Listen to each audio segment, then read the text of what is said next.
What's our callback function? In JavaScript, callback functions are functions that are executed after a nervous one completes its task.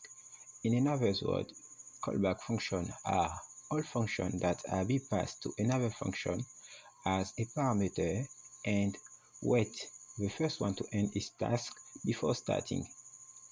So in example, we can create two different functions. The first one will be the first function, and the second will be the callback. For the first one, we need just to return something.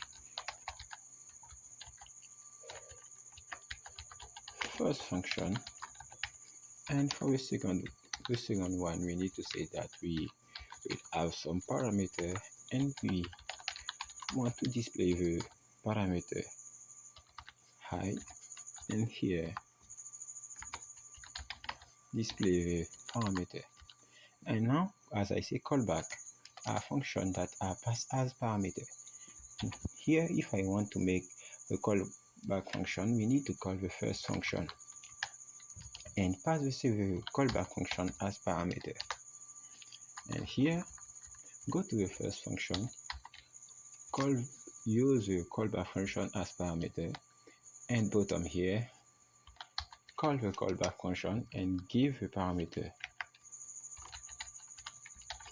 And if we save this and we launch it, we will get this.